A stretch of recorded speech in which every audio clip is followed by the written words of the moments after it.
सबसे पहले जो अगर स्टार्ट करें हम, तो बातचीत करेंगे कि वो कौन सी ऐसी चीजें हैं जो हमारी हेल्थ के लिए सबसे ज्यादा इम्पोर्टेंट है।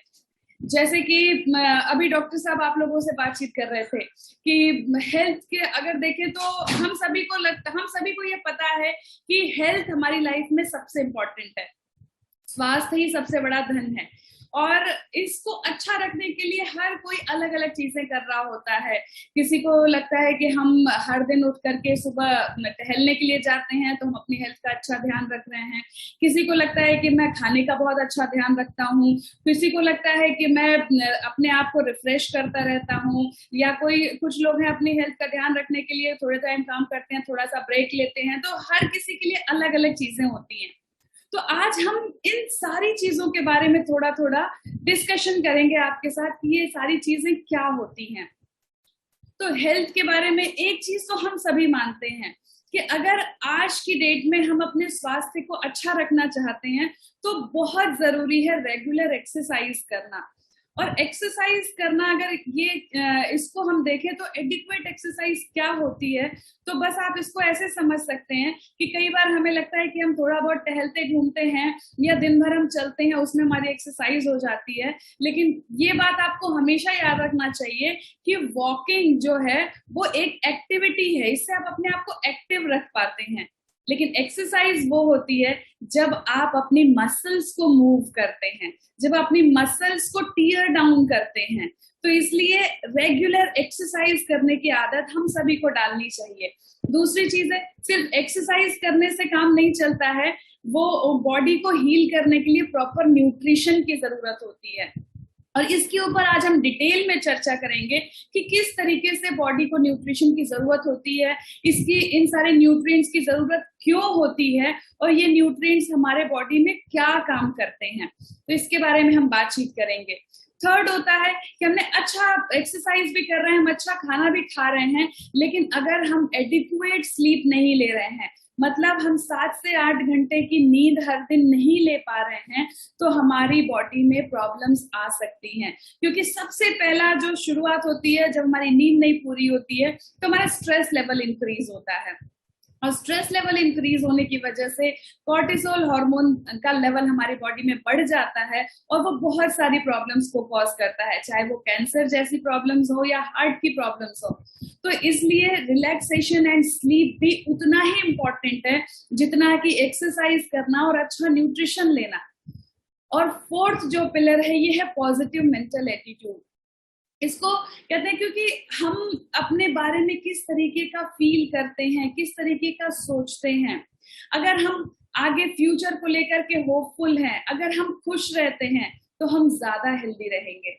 वहीं अगर हमें बहुत सारा स्ट्रेस है और हम अगर हम ऐसे लोगों के साथ हमेशा एसोसिएटेड रहते हैं जहां हमेशा नेगेटिव थॉट्स हमारे दिमाग में आते रहते हैं, तो धीरे धीरे हम डिप्रेशन का शिकार होते जाएंगे। और आप सभी को पता है कि डिप्रेशन जो है सारी बीमारियों की जड़ होती है। तो इसलिए इम्पोर्टेंट है कि ये चारों पिलर्स का उतना ही ध्यान रखना। और इन चारों पिलर्स की अगर बात करें तो इनमें से ऐसा कोई भी नहीं है कि कोई कम इम्पोर्टेंट है, कोई ज्यादा इम्पोर्टेंट है। ये चारों इक्वली इम्पोर्टेंट है। और अगर आप अपनी बॉडी को हेल्दी और स्ट्रॉन्ग रखना चाहते हैं, आप सभी को पता होगा कि जितना आपकी बॉडी के अंदर मसल्स जितनी ज्यादा होती हैं, आपकी बॉडी उतनी ज्यादा हेल्दी होती है। तो हमें अपना बॉडी के कॉम्पोजिशन जो है वो ऐसा रखने की कोशिश करनी चाहिए कि हमारी बॉडी में मसल्स ज्यादा हो, फैट कम हो, जिसकी वजह से हम अपने जितने भी जो डे टू डे लाइफ है, जो एक्टिविटीज है, उनको अच्छे से परफॉर्म कर पाए और ज्यादा एज तक हम यंग रह पाए। अब ये मसल्स को बनाने के लिए कई बार हमें लगता है कि जब हम एक्सरसाइज करते हैं तो हमारी मसल्स बनती हैं, लेकिन ये एक मिथ है, क्योंकि muscles are torn in the gym. आप जब भी एक्सरसाइज करते हैं, स्पेशली जब आप हेवी एक्सरसाइज करते हैं, तो आपकी मसल्स ब्रेक डाउन होती हैं। फेड इन द किचन, जब आप अच्छा न्यूट्रिशन लेते हैं तो वो मसल्स में रिपेयरिंग शुरू होती है। लेकिन असली हीलिंग, असली बिल्डिंग, मसल की बिल्डिंग कब होती है? जब आप रिलैक्स कर रहे होते हैं। तो इस तरीके से अगर आप अपनी बॉडी को ज्यादा हेल्दी बनाना चाहते हैं तो ये चारों चीजों के ऊपर हमें ध्यान देना बहुत जरूरी है।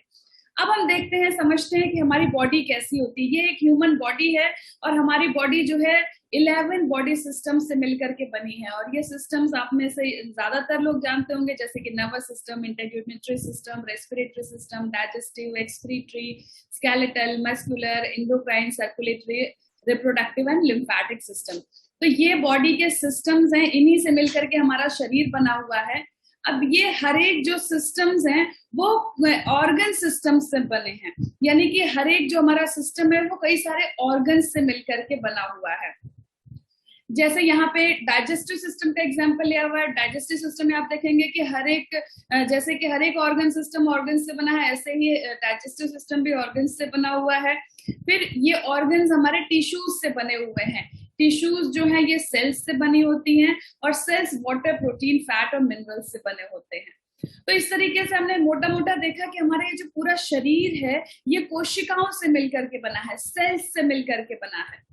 अब अगर हम अपने शरीर को हेल्दी रखना चाहते हैं तो हमें इन सेल्स को हेल्दी रखना इंपॉर्टेंट है, और उसके लिए ये जानना जरूरी है कि इन कोशिकाओं को किन चीजों की जरूरत होती है। और इसीलिए आज हम लोग बातचीत करेंगे सेल्यूलर न्यूट्रिशन के बारे में, कि हमारे सेल्स को किन किन चीजों की जरूरत होती है। तो हमारे शरीर को जरूरत होती है न्यूट्रिएंट्स की। न्यूट्रिएंट्स क्या होते हैं?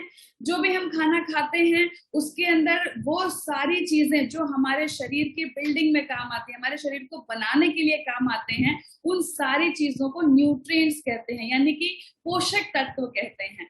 और ये न्यूट्रिएंट्स को अगर देखा जाए तो न्यूट्रिएंट्स मोटा मोटा 2 कैटेगरीज में डिवाइड किए जाते हैं। पहला है मैक्रो न्यूट्रिएंट्स। मैक्रो न्यूट्रिएंट्स यानी वो न्यूट्रिएंट्स जो हमें ज्यादा मात्रा में चाहिए होते हैं, जिनकी ज्यादा मात्रा में जरूरत होती है। इसके अंदर आते हैं सबसे पहले कार्बोहाइड्रेट्स। तो कार्बोहाइड्रेट्स हमें हर दिन कितना लेना चाहिए? जितनी हम टोटल कैलोरीज ले रहे हैं उसका 50% कार्बोहाइड्रेट से आना चाहिए। फैट जो है ये दिन भर में 20 to 60 ग्राम हम फैट ले सकते हैं, और हमारी कैलोरी इंटेक का टोटल 20% फैट से आना चाहिए। प्रोटीन को अगर देखें तो एक एडल्ट को के लिए रेकमेंडेड है कि 1 ग्राम पर KG body weight protein intake होना चाहिए। वहीं अगर बच्चे हैं तो बच्चों को, क्योंकि ग्रोइंग पीरियड होता है, तो उनको 1.5 ग्राम पर केजी बॉडी वेट, और प्रेग्नेंट एंड लैक्टेटिंग मदर्स को स्पेशली ज्यादा प्रोटीन की जरूरत होती है, तो उनके लिए 1.75 ग्राम पर केजी बॉडी वेट प्रोटीन लेने की हर दिन जरूरत होती है। इसके बाद मैक्रोन्यूट्रिएंट आता है, ये है नेचुरल फाइबर। हर दिन हमें कम से कम 25 से 30 ग्राम फाइबर का इंटेक करना चाहिए। या इसको आप ऐसे भी कैलकुलेट कर सकते हैं कि अगर आप 1000 कैलोरी की डाइट ले रहे हैं तो पर 1000 कैलोरी कम से कम 12 ग्राम फाइबर हमारे शरीर के अंदर जाना चाहिए। लेकिन प्रॉब्लम अगर देखें तो आज की डेट में हमारी क्या है कि हम अपने फूड में से ज्यादातर फाइबर को निकालते जा रहे हैं। जैसे कि हम पॉलिश्ड राइस खाते हैं, वहां से हमने फाइबर को रिमूव कर दिया। हम पैकेट वाला आटा खाते हैं जिसमें कि चोकर बिल्कुल भी नहीं होता है, वहां से फाइबर रिमूव हो गया। फलों और सब्जियों के छिलके निकाल देते हैं। ब्रेड कंज्यूम करते हैं तो ब्रेड जो है मैदे से बनी होती है। तो इस तरीके से हम देखें हमारे डाइट में फाइबर कम और कम होता जा रहा है। दालें हम बनाते हैं वो भी दाल पॉलिश्ड होती है। तो इसलिए हमें इसके ऊपर ज्यादा ध्यान देना जरूरी है ताकि हमारा डाइजेस्टिव सिस्टम अच्छे से काम करता रहे। इसके बाद वाटर एक ऐसा मैक्रो न्यूट्रिएंट है जिसको हम कई बार हम इसको भूल जाते हैं कि ये भी एक न्यूट्रिएंट है, क्योंकि वाटर हमारी बॉडी के अंदर बहुत सारी chemical, thousands of chemical reactions हैं जहां पे वाटर पार्टिसिपेट करता है।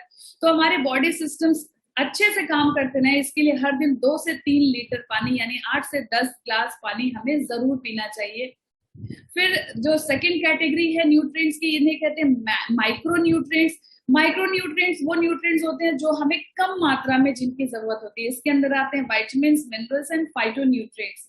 ये वो इसेंशियल न्यूट्रिएंट्स होते हैं जो हमारी बॉडी में ये सारे फंक्शंस, जितने भी फंक्शंस हो रहे हैं, इनको करने में मदद करते हैं। अब अगर न्यूट्रिशनल रिक्वायरमेंट की बात करें तो जैसे जैसे हमारी लाइफ में हमारी एज बढ़ती है, हमारे लाइफ स्टेजेस चेंज होते हैं, हमारी फिजिकल एक्टिविटी का लेवल चेंज होता है, वैसे वैसे हमारी न्यूट्रिएंट्स की रिक्वायरमेंट भी चेंज होती जाती है।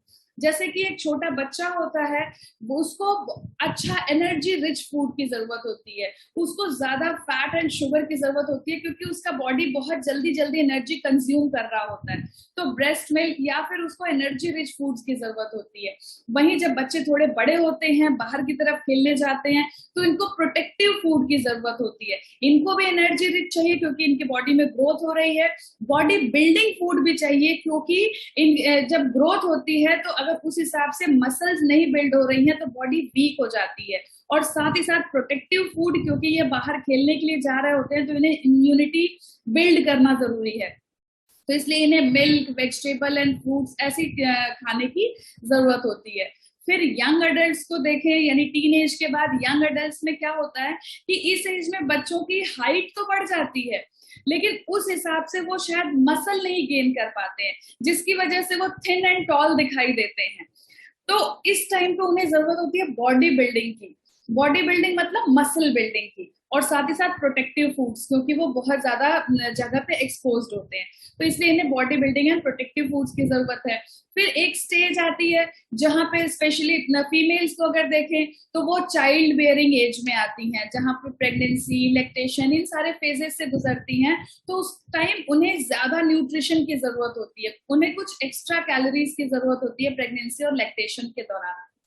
इसके बाद आती है मिडिल टू ओल्ड एज। यहाँ पे क्या होता है कि हमारी एक्टिविटी लेवल कम हो जाता है, तो लेकिन जो न्यूट्रिएंट्स की जरूरत होती है वो ज्यादा बढ़ जाती है, क्योंकि एजिंग के टाइम, जब एजिंग हो रही होती है, एजिंग में क्या होता है कि हमारे शरीर की सारी जो कोशिकाएं हैं उनकी धीरे धीरे उम्र बढ़ रही है, वो धीरे धीरे बूढ़ी होना शुरू हो जाती हैं।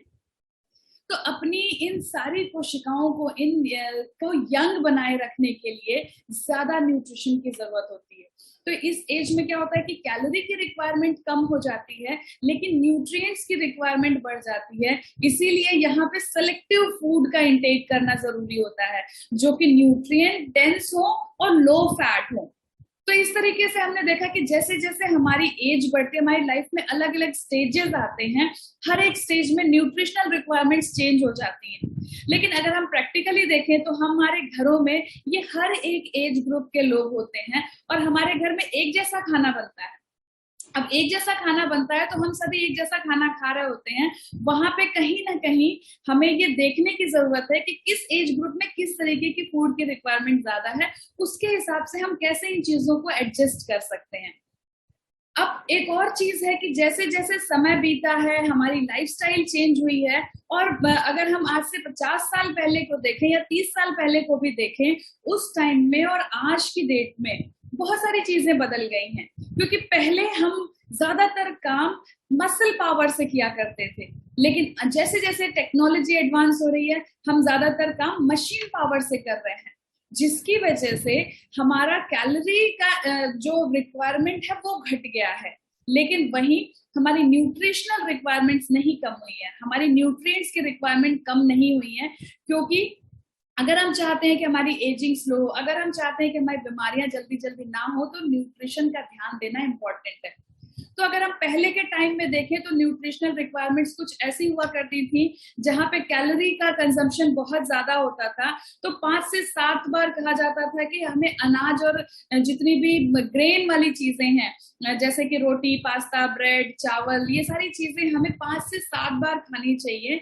Fruits and vegetables 2 to 4 servings, milk, dairy और नॉनवेज जो प्रोडक्ट्स हैं वो 2 से 3 सर्विंग हर दिन, ऑयल जो है 1 to 2 सर्विंग, और शुगर वाली चीजें, मीट, रेड मीट और बटर, इन सारी चीजों को लिमिट करने की सलाह दी जाती थी।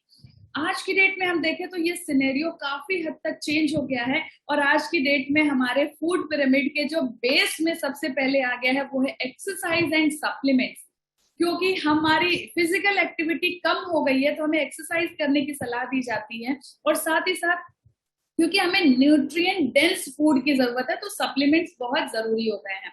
और जो हमारी फूड की रिक्वायरमेंट है वो कुछ ऐसी हो गई है जहां पे हमें सबसे ज्यादा मात्रा में फ्रूट्स एंड वेजिटेबल्स, 5 से 7 बार हमें फ्रूट्स एंड वेजिटेबल्स कंज्यूम करने की जरूरत है।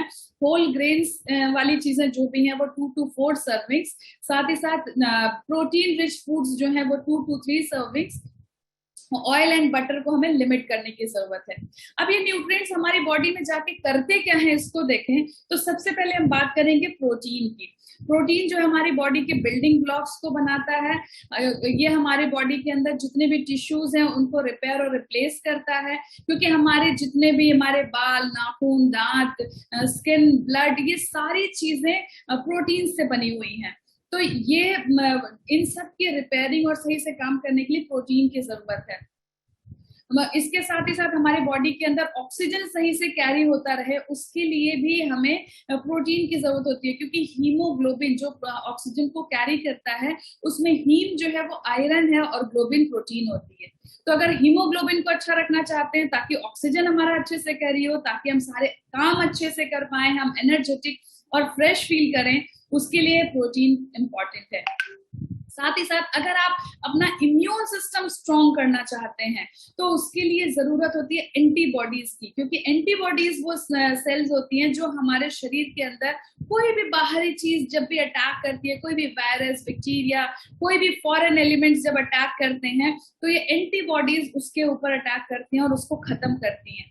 अब एंटीबॉडीज अगर हम अच्छी बनाना चाहते हैं अपने शरीर के अंदर तो उसके लिए भी प्रोटीन जरूरी है, क्योंकि एंटीबॉडीज बेसिकली प्रोटीन से बनी होती है। साथ ही साथ आजकल आपने सुना होगा ज्यादातर लोगों को हार्मोनल इश्यूज आ रहे हैं, तो ये हार्मोन्स और एंजाइम्स भी प्रोटीन से बनते हैं। तो इन सारी प्रॉब्लम से बचना चाहते हैं तो प्रोटीन्स बहुत जरूरी हैं। अब प्रोटीन का ये मतलब नहीं है कि हमने प्रोटीन खाया और वो जाकर के सीधा का सीधा हमारी मसल के अंदर जुड़ जाता है।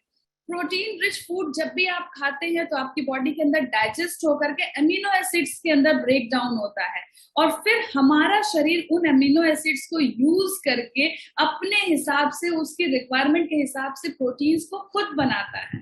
और इसीलिए जरूरी है कि जब भी आप प्रोटीन लेते हैं तो कभी भी किसी एक सोर्स पे नहीं डिपेंड करना चाहिए, क्योंकि अलग अलग सोर्सेज में अलग अलग अमीनो एसिड्स होते हैं। टोटल 9 ऐसे अमीनो एसिड्स होते हैं जिनको हमारा शरीर नहीं बना सकता है, जिनको हमें फूड में लेना ही जरूरी है। और इसीलिए कहा जाता है कि जब भी आप दालें खाते हैं तो आपको मिक्स करके खाना चाहिए या फिर रोटेट करके खाना चाहिए। जितने भी हम ग्रेन्स यूज करते हैं तो प्रोटीन के जितने ज्यादा अलग अलग सोर्सेज हम यूज करते हैं उतने तरह के अमीनो एसिड्स हम कंज्यूम कर पाते हैं और तभी हमारा शरीर अपने लिए यूजफुल प्रोटीन्स को सही तरीके से बना पाता है। तो यहाँ पे सिर्फ मात्रा ही नहीं इम्पोर्टेंट है, क्वालिटी भी बहुत इंपॉर्टेंट है कि हम किस तरीके का प्रोटीन ले रहे हैं। अब अगर प्रोटीन डाइट फैक्ट्स को हम देखें तो 80% इंडियंस ऐसे हैं जो अपनी डाइट में इनफ प्रोटीन नहीं ले रहे हैं। सिर्फ 20% इंडियंस ऐसे हैं जो प्रोटीन रिच डाइट लेते हैं। और आपको जान के आश्चर्य होगा, कई बार लगता है कि नॉन वेजिटेरियंस का तो प्रोटीन डेफिशिएंसी नहीं हो सकती है, लेकिन ये एक फैक्ट है कि इंडिया में जितने भी नॉन वेजिटेरियंस उनमें 85% ऐसे हैं जिनकी डाइट प्रोटीन डेफिशिएंट है। और वेजिटेरियंस तो मानी हुई बात है, 90% वेजिटेरियंस ऐसे हैं जिनकी डाइट प्रोटीन डेफिशिएंट है। और ये इस तरीके के बहुत सारे आर्टिकल्स आपने अपने सामने गुजरते हुए जरूर देखे होंगे, कभी सोशल मीडिया पे, कभी न्यूज़पेपर में, कभी किसी मैगजीन में, कभी किसी होर्डिंग में। बहुत सारी जगह आपने इस तरीके के डेटाज पढ़े होंगे, रिसर्चेस देखी होंगी, और ये सारी चीजें ये प्रूव करती हैं कि हमारे डाइट में प्रोटीन की डेफिशिएंसी होती जा रही है। और अगर प्रोटीन डेफिशिएंसी ऐसे ही बनी रहे तो हमारे सारे ऑर्गन्स, सोचिए आपकी बॉडी के अंदर जितने भी इंटरनल ऑर्गन्स हैं, आपका हार्ट, किडनी, मसल्स, लिवर, ये सारी चीजें वीक होती जाती हैं। तो अगर इनको स्ट्रॉन्ग बनाना है तो प्रोटीन इंटेक जरूरी है। अब प्रोटीन अगर नेचर में हम देखें तो किन किन चीजों में होता है प्रोटीन रिच सोर्सेज, अगर देखें तो एग है, मीट, मिल्क, चीज, पनीर, ड्राई फ्रूट्स, लेग्यूम्स यानी कि दालें, ये सारे प्रोटीन रिच सोर्सेज हैं। अब प्रॉब्लम क्या होती है कि नेचर में जिन सोर्सेज में प्रोटीन ज्यादा होता है उन्हीं सोर्सेज में फैट भी बहुत ज्यादा होता है, और बहुत बार नॉन वेज सोर्सेज में कोलेस्ट्रॉल भी बहुत ज्यादा होता है, जिसकी वजह से अगर हम इनका इंटेक बढ़ाते हैं तो हमारा कैलोरी इंटेक भी बढ़ जाता है। कैलोरी इंटेक बढ़ने से अगेन हम वेट गेन करना शुरू कर देते हैं और बॉडी में फैट डिपॉजिट होना शुरू हो जाता है। तो अब हम क्या कर सकते हैं, हमें प्रोटीन इंटेक भी बढ़ाना है और कैलोरी भी लिमिटेड रखनी है। यहीं पे रोल आता है सप्लीमेंट्स का, क्योंकि सप्लीमेंट्स वो सोल्यूशन है जो आपको न्यूट्रिएंट्स भी देते हैं लेकिन कैलोरी को आप लिमिटेड रख सकते हैं। और इसीलिए आज की डेट में मैंने पहले ही कहा कि आज की डेट में सप्लीमेंट्स बहुत ज्यादा जरूरी हो गए हैं, क्योंकि हमें लिमिटेड कैलोरी में ज्यादा न्यूट्रिएंट्स की जरूरत होती है। तो प्रोटीन सप्लीमेंट, जैसा मैंने कहा कि हमेशा ऐसा होना चाहिए जिसके अंदर 9 इसेंशियल अमीनो एसिड्स हो। तो जब भी आप प्रोटीन सप्लीमेंट लें या प्रोटीन का जो भी सोर्स आप सेलेक्ट करें, तो सिर्फ ये नहीं देखना है कि हम कितनी मात्रा में प्रोटीन ले रहे हैं, आप ये जरूर चेक करिए कि क्या इस डब्बे के अंदर वो 9 इसेंशियल अमीनो एसिड्स हैं, तभी आप उसे कंज्यूम करिए और तभी वो आपकी बॉडी में फायदा करेगा। नेक्स्ट मैक्रोन्यूट्रिएंट की बात करते हैं, ये है फैट। और फैट के बारे में हम सभी को लगता है कि फैट ये तो बहुत बुरी चीज है, डेंजरस चीज है, हमें नहीं खाना चाहिए। लेकिन ये एक फैक्ट है कि सारे फैट्स बुरे नहीं होते हैं। और फैट्स के क्या क्या काम होते हैं, तो ये हमारी बॉडी के अंदर एनर्जी स्टोरेज होते हैं जिसको फ्यूचर में हमारा बॉडी यूज कर सके। इसके अलावा शॉक एब्जॉर्बर की तरह, क्योंकि हमारे स्किन के नीचे फैट की एक लेयर होती है, हमारे जॉइंट्स के ऊपर फैट की लेयर्स होती हैं जो हमें इंजरी से बचाते हैं। जितने भी फैट सॉल्युबल विटामिन हैं, यानी कि ए, डी, ई, के, इन सब के एब्जॉर्प्शन के लिए मदद करते हैं। ये जो फैट स्टोरेज है हमारी बॉडी का टेम्परेचर मेंटेन करने में हेल्प करता है। बहुत सारे हार्मोन्स, क्योंकि लाइपोप्रोटीन्स, आपने शायद सुना हो कि बहुत सारे हार्मोन्स लाइपोप्रोटीन्स होते हैं। लाइपो मतलब लिपिड, यानी कि फैट, और प्रोटीन मतलब प्रोटीन। तो फैट और प्रोटीन के मिलने से आपके बहुत सारे हार्मोन्स बनते हैं। तो फैट अगर हम बिल्कुल अपनी डाइट से खत्म कर दें तो बहुत सारे हार्मोनल इश्यूज आ सकते हैं। ब्रेन फंक्शनिंग में फैट बहुत इंपॉर्टेंट होता है, क्योंकि हमारा ब्रेन का ज्यादातर पार्ट जो है वो फैट से बना है, एज फैटी टिश्यूज से बना हुआ होता है। अब फैट का भी सिमिलर वैसे ही होता है कि जब हम फैट को कंज्यूम करते हैं तो हमारे स्टमक के अंदर एक एंजाइम होता है जो लाइपेज एंजाइम होता है, और ये लाइपेज एंजाइम डाइजेस्ट करता है फैट जो होता है वो ग्लिसरॉल और फैटी एसिड्स में कन्वर्ट होता है। ये मैं आपको क्यों बता रही हूँ, क्योंकि ये फैटी एसिड्स ही वो चीज हैं जिनको इस्तेमाल करके हमारा शरीर अपनी जरूरत के फैट्स को सिंथेसाइज करता है। तो ये फैटी एसिड्स ही जो हैं ये बेसिकली 2 तरीके के होते हैं। जो एक होते हैं गुड फैट्स, जो हमारे शरीर के लिए अच्छे होते हैं, वहीं दूसरे होते हैं बैड फैट्स जो हमारे शरीर के लिए अच्छे नहीं होते हैं। बैड फैट्स यानी कि जितने भी सैचुरेटेड फैट्स होते हैं, ट्रांस फैटी एसिड्स होते हैं, ऑक्सीडाइज्ड एंड हाइड्रोजनेटेड यानी कि रिफाइंड ऑयल्स, और ऐसे जो भी मार्जरीन है, ऐसी जो भी चीजें हैं ये हमारे शरीर को नुकसान पहुंचाते हैं, ये बैड फैट्स हैं। गुड फैट्स कौन से होते हैं, वो फैट्स अच्छे होते हैं जिनको हमारा शरीर इस्तेमाल करके अपनी जरूरत के फैट सिंथेसाइज करता है। और पूरे हमारे डाइट में 2 ऐसे फैटी एसिड्स होते हैं जिनको हमारा शरीर खुद नहीं बना पाता है। वो कौन से होते हैं, एक होता है ओमेगा 3 एंड दूसरा होता है ओमेगा 6। अब ओमेगा 3 के बारे में अगर बात करें तो ये इसके सोर्सेज बहुत ही रेयर होते हैं, क्योंकि ये ज्यादातर ऑलिव ऑयल में या फिर कोल्ड वाटर फिश में और बहुत कम वेजिटेबल ऑयल्स में होता है। वहीं ओमेगा 6 को अगर देखें तो सबसे ज्यादा ये वेजिटेबल ऑयल्स में पाया जाता है। तो अब ये ओमेगा 3 एंड ओमेगा 6 हमारा शरीर नहीं बना पाता, इसे हमें बाहर से कंज्यूम करना होता है, पर इसका रेशियो बड़ा इंपॉर्टेंट है। तो अगर ओमेगा 3 हमारे डाइट में कम हो रहा है तो हमें उसे बढ़ाने की जरूरत है, क्योंकि इंडियन डाइट में ये रिसर्च किया गया कि ओमेगा 3 और ओमेगा 6 का जो रेशियो है, जो मैक्सिमम 1:6 होना चाहिए, वो आज की डेट में 1:60 से 1:70 तक पहुंच गया है। यानी हमारे डाइट में ओमेगा 3 की बहुत ज्यादा डेफिशिएंसी हो गई है। और ओमेगा 3 क्यों जरूरी है अगर देखें तो ये हमें एंजाइटी, डिप्रेशन, जितनी भी हमारी स्ट्रेस से रिलेटेड या ब्रेन फंक्शनिंग से रिलेटेड है, उन सारी चीजों से बचाता है। हमारी आई की हेल्थ को हेल्प करता है, प्रेगनेंसी में ये बहुत अच्छा होता है, बच्चे के ब्रेन को शार्प बनाता है, हार्ट हेल्थ में सपोर्ट करता है। अगर आप वेट लूज करना चाहते हैं तो ये आपकी मदद कर सकता है। इनफर्टिलिटी को ये ट्रीट करने में मदद करता है, कैंसर होने से बचाता है, डायबिटीज को मेंटेन करने में हेल्प करता है, बोन्स, जॉइंट्स, इन सब के लिए आपको उनको हेल्दी रखने में मदद करता है, आपकी स्लीप को इम्प्रूव करता है, आपके बाल, आपकी स्किन, आपके नेल्स, इन सबको हेल्दी रखने में मदद करता है, और आपकी बॉडी में इन्फ्लेमेशन होने में से ये बचाता है। तो ओमेगा 3 फैटी एसिड्स के बहुत सारे रोल्स हैं, क्योंकि ये हमारी बॉडी की हर एक सेल को हेल्दी रखने में मदद करता है। तो ये बहुत इंपॉर्टेंट है इसको अपने डाइट में इसको इंक्रीज करना। फिर आते हैं माइक्रो न्यूट्रिएंट्स के ऊपर। माइक्रो न्यूट्रिएंट्स अगर देखें तो हमारे शरीर में हजारों ऐसी रिएक्शंस होती हैं जिनके अंदर पार्टिसिपेट करते हैं। बहुत सारे माइक्रो न्यूट्रिएंट्स होते हैं जो हमें जिनके बारे में हमें पता है, जैसे कि कैल्शियम हमारे बोन्स और टीथ को बनाने में मदद करता है। माइक्रो न्यूट्रिएंट्स हमारे घाव भरने में मदद करते हैं, इम्यूनिटी को स्ट्रॉन्ग करने में मदद करते हैं, जैसे कि विटामिन सी के बारे में आप सभी जानते होंगे। तो ये माइक्रो न्यूट्रिएंट्स हमारी इम्यूनिटी बिल्ड करने में हेल्प करते हैं। बी विटामिन ऐसे होते हैं जो हमारे फूड को एनर्जी में कन्वर्ट करने में हेल्प करते हैं, सेलुलर डैमेज को रिपेयर करने में मदद करते हैं। आयरन एक ऐसा माइक्रो न्यूट्रिएंट है जो ऑक्सीजन को कैरी करने में मदद करता है। तो इस तरीके से ये माइक्रो न्यूट्रिएंट्स हमारी बॉडी में हर एक जगह जरूरी होते हैं। तो अब हमने जो फूड पिरामिड देखा और जिस हिसाब से हमें खाना खाना चाहिए, हमने माइक्रो न्यूट्रिएंट्स मैक्रो न्यूट्रिएंट्स के फंक्शंस को देखा और किस तरीके से हमें खाना खाना चाहिए वो भी देखा।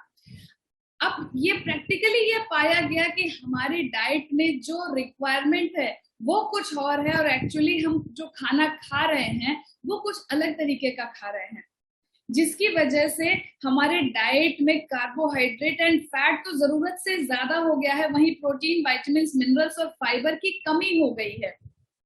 तो हमें अपने डाइट को थोड़ा सही करने की जरूरत है और जो गैप रह जा रहा है उसको हम सप्लीमेंट से फुलफिल कर सकते हैं, क्योंकि सप्लीमेंट्स लेने का मतलब है कि आप एटलीस्ट मिनिमम जो रिक्वायर्ड अमाउंट है उसको फुलफिल कर पा रहे हैं। साथ ही साथ जब आप सप्लीमेंट्स लेते हैं तो आप अपनी न्यूट्रिशनल जो रिक्वायरमेंट्स है क्योंकि उसको पूरा कर पा रहे हैं, तो ये आपको बीमारियां होने से बचाते हैं। और इनफैक्ट एक इंटरेस्टिंग चीज आप लोगों से शेयर करूंगी कि अगर हम देखें तो एजिंग क्यों होती है, हमारी उम्र क्यों बढ़ती है, हमें देख करके हमारी उम्र कैसे पता चलती है, या हमारे शरीर के जो ऑर्गन्स हैं वो धीरे धीरे कमजोर क्यों होते जाते हैं। तो रिसर्चेस में ये पता लगा कि जब हमारी सेल डिवीजन होता है, जब हमारी नई कोशिकाएं बनती हैं और हमारे जो क्रोमोसोम्स हैं वो रेप्लिकेट होते हैं, तो उनके कुछ पार्ट्स जिनको टीलोमेयर्स कहते हैं, क्योंकि जो हमारे क्रोमोसोम्स होते हैं उनकी एंडिंग्स को टीलोमेयर्स कहते हैं, तो टीलोमेयर्स के कुछ पार्ट्स जो हैं वो रेप्लिकेट प्रॉपरली नहीं हो पाते हैं, जिसकी वजह से जितनी बार हमारी नई सेल्स बनती हैं उतनी बार हमारे टीलोमेयर्स की लंबाई थोड़ी कम होती जाती है। और वही रीजन है कि हमारी एज बढ़ती जाती है, क्योंकि हमारे शरीर में कुछ प्रोटीन्स का बनना कम हो जाता है। और उन्हीं रिसर्चेस में यह भी पाया गया कि अगर अच्छा न्यूट्रिशन ले रहे हैं, आप अच्छा न्यूट्रिएंट वाला फूड खा रहे हैं, तो वो टीलोमेयर्स की लंबाई की कम होने की स्पीड थोड़ी स्लो हो जाती है, यानी कि आपका शरीर कम बूढ़ा होगा। आपके जो ऑर्गन्स हैं, आपके हार्ट, किडनी, लंग्स, आपका लिवर, ये सारी ऑर्गन्स की एजिंग स्लो हो जाएगी और आप ज्यादा उम्र तक ज्यादा हेल्दी बने रहेंगे। तो इस तरीके से जो सप्लीमेंट्स हैं ये आपकी हेल्थ को इम्प्रूव करने में मदद करते हैं। आप अगर वेट कम करना चाहते हैं तो ये आपकी बहुत मदद करते हैं, क्योंकि सप्लीमेंट्स की मदद से आप कैलोरी को कंट्रोल रखते हुए अपने न्यूट्रिएंट्स के गैप को पूरा कर पाते हैं, आपके सारे ऑर्गन्स के फंक्शन को सपोर्ट करने में मदद करते हैं। अब सप्लीमेंट्स की अगर बात करें तो सप्लीमेंट्स मार्केट में बहुत सारे होते हैं। जब भी आप खरीदने जाएं, अपने हेल्थ के लिए कोई प्रोडक्ट खरीदने जाएं, तो क्या क्या देखते हैं, तो कई बार हम एडवर्टीजमेंट देखते हैं कि जिसका ज्यादा एडवर्टीजमेंट आ रहा है वो खरीद लेते हैं। कई बार हमें लगता है कि जो सस्ता मिल रहा है वो खरीद लेते हैं। कई बार हमें लगता है कि जो हमें किसी ने बता दिया कि हम ये इस्तेमाल कर रहे हैं, हम वो खरीद लेते हैं।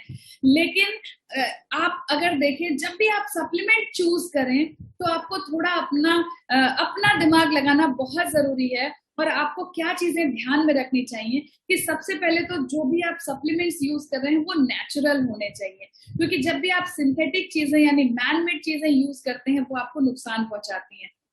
जो सिंथेटिक क्या होता है, जो लैब में बनी हुई चीजें हैं, वही नेचुरल होता है जो प्लांट्स के अंदर बनी हुई चीजें हैं। अब सिंथेटिक चीजों का जो मॉलिक्यूलर साइज होता है वो बड़ा होता है, जिसकी वजह से आपके शरीर में अच्छे से वो एब्जॉर्ब नहीं हो पाते हैं। वही नेचुरल जो सप्लीमेंट्स होते हैं उनका मॉलिक्यूलर साइज बहुत छोटा होता है, आपकी बॉडी में वो बहुत अच्छे तरीके से एब्जॉर्ब हो पाते हैं।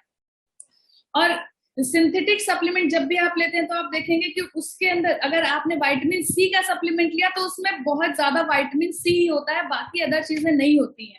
जबकि आप नेचर में देखें तो कोई भी ऐसा जूस नहीं है, कोई भी ऐसा फ्रूट नहीं है जिसमें सिर्फ एक न्यूट्रिएंट पाया जाता हो। अगर आप संतरे का जूस पिएंगे तो उसमें सिर्फ विटामिन सी नहीं होगा, बल्कि कुछ और भी न्यूट्रिएंट्स होते हैं, और ये वो न्यूट्रिएंट्स होते हैं जो एक दूसरे के साथ मिलकर के ज्यादा अच्छे तरीके से काम करते हैं।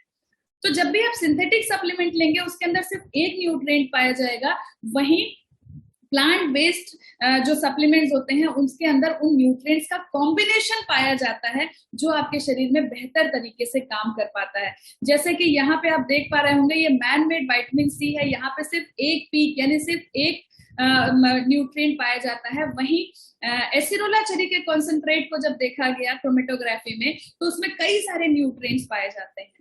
तो इस तरीके से जब आप नेचुरल सप्लीमेंट्स लेते हैं तो आप इन्हें लंबे समय तक कंज्यूम कर सकते हैं, क्योंकि इनके अंदर कोई भी अनवांटेड केमिकल्स नहीं होते हैं। वहीं सिंथेटिक सप्लीमेंट्स के अंदर अनवांटेड केमिकल्स होते हैं जो आपकी बॉडी के अंदर डिपॉजिट होते रहते हैं। जैसे कि आपने मार्केट में आने वाले कई सिंथेटिक सप्लीमेंट्स को आप देखेंगे तो आप पाएंगे कि उसके ऊपर एक पेपर उसके साथ में मिलता है और लिखा रहता है कि आप सिर्फ इतने दिन इसको कंज्यूम करिए, फिर एक ब्रेक देने की जरूरत है। वो ब्रेक देने की क्यों जरूरत है? क्योंकि आपके बॉडी के अंदर जो अनवांटेड केमिकल्स जमा हो गए हैं तो आपके लिवर और किडनी को टाइम चाहिए होता है उसे क्लीन करने के लिए। वही नेचुरल सप्लीमेंट जब आप लेते हैं तो आपको ये आप लाइफ टाइम तक ले सकते हैं। तो इसीलिए हमेशा जब भी चूज करें नेचुरल सप्लीमेंट्स यूज करें, और साथ ही साथ एक चीज कभी नहीं भूलना चाहिए कि ये सप्लीमेंट्स नेचुरल होने के साथ साथ ऑर्गेनिक होने चाहिए, क्योंकि अगर ये ऑर्गेनिक नहीं है तो जब हम कॉन्सेंट्रेट फॉर्म में ले रहे हैं तो बहुत ज्यादा हैवी लोड पेस्टिसाइड का हर दिन हम सप्लीमेंट के साथ अपनी बॉडी में डाल रहे हैं। तो इसलिए नेचुरल होने चाहिए सप्लीमेंट्स, और साथ ही साथ ऑर्गेनिक होना बहुत जरूरी है। और इसीलिए हम बात करते हैं न्यूट्रीलाइट की, क्योंकि न्यूट्रीलाइट जो सप्लीमेंट्स आपके बीच में लेकर के आता है, इस यहाँ पे total seed to supplement total control अपने हाथ में होता है, और इसीलिए हम प्रोवाइड कर पाते हैं बहुत बेस्ट क्वालिटी के प्रोडक्ट्स। क्योंकि न्यूट्रीलाइट के पास 200 साइंटिस्ट की एक टीम है जो रिसर्च एंड डेवलपमेंट करती है। इनके जो सीड्स हैं जो यूज करते हैं वो नॉन जीएमओ सीड्स होते हैं, यानी जेनेटिकली मॉडिफाइड नहीं होकर के जो ओरिजिनल स्पीशीज हुआ करती थी उन स्पीशीज की खेती करवाते हैं सर्टिफाइड ऑर्गेनिक फार्म्स के अंदर। तो यानी कि आपको पेस्टिसाइड फ्री सप्लीमेंट्स मिलते हैं। मैन्युफैक्चरिंग फैसिलिटी जो है lead gold certified manufacturing plant है, जहां पे फॉलो करते हैं जीएमपी स्टैंडर्ड्स। जीएमपी का मतलब होता है गुड मैन्युफैक्चरिंग प्रैक्टिसेस, जो मेडिसिन के लिए मैंडेटरी है, लेकिन सप्लीमेंट्स के लिए ऐसा ये मैंडेटरी नहीं है, लेकिन वॉलेंटरीली न्यूट्रीलाइट में जीएमपी फॉलो करते हैं, मतलब मेडिसिनल स्टैंडर्ड से अपने सप्लीमेंट्स को बनाते हैं, और बनने के बाद thousands of quality control test किए जाते हैं ताकि इनकी गुणवत्ता के सही तरीके से बरकरार रख सके, और तब जाकर के हमारे बीच में ये हाईली इफेक्टिव पेटेंटेड और सेफ प्रोडक्ट्स आ पाते हैं। साथ ही साथ न्यूट्रीलाइट के प्रोडक्ट्स में एक और एडेड एडवांटेज मिलता है, वो है फाइटो न्यूट्रिएंट्स का।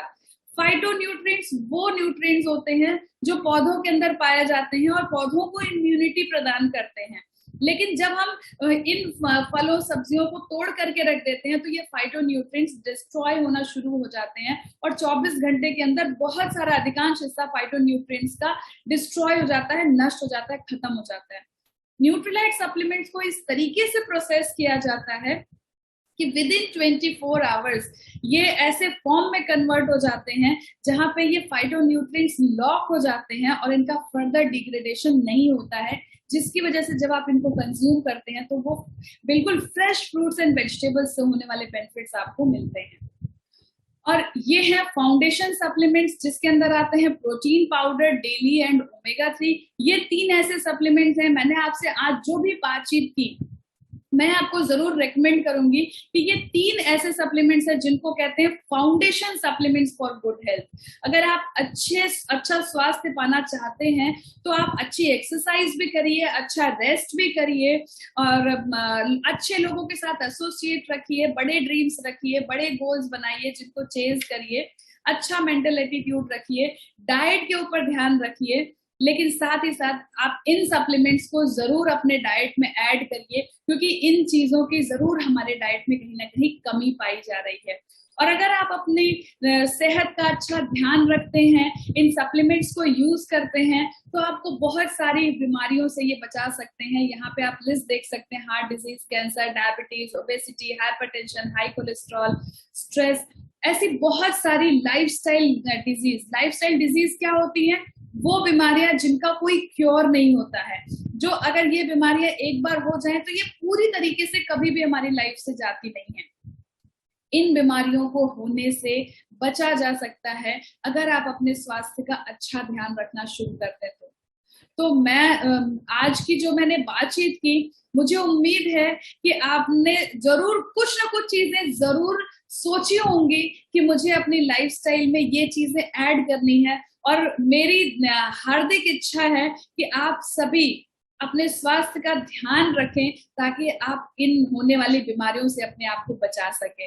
तो इसी के साथ मैं अपने प्रेजेंटेशन को कंप्लीट करती हूँ। Thank you.